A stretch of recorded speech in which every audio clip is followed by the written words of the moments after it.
Hola amigos del Excel, bienvenidos a un nuevo vídeo. Este vídeo os quiero mostrar una función que, aunque ya lleva algún tiempo entre nosotros, es muy poco conocida.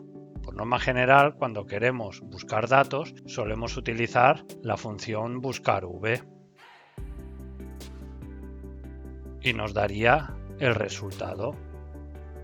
También podemos utilizar la función de condición si.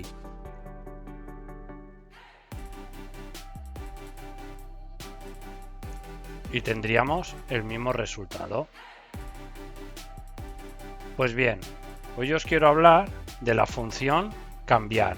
Esta función viene en las versiones Microsoft 365 y en Excel a partir del 2021 en adelante.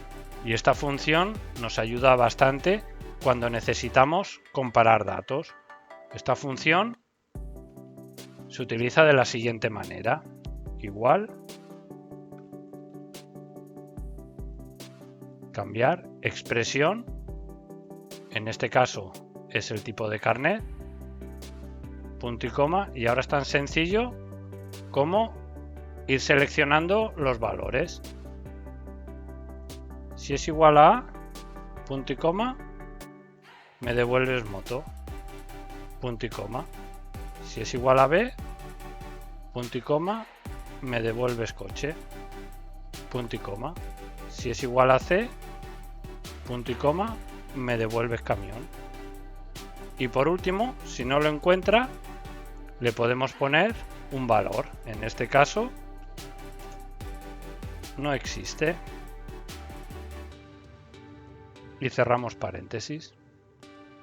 Como podéis ver, esta función es mucho más simple, pero nos da el mismo resultado que utilizando el buscarv, buscarx o el condicional si.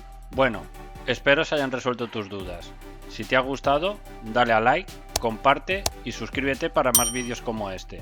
Déjame en los comentarios qué te ha parecido el contenido, cómo puedo mejorarlo o si quieres que haga algún tutorial específico. Me ayudarás mucho. También puedes seguirme en las redes sociales. Hasta pronto.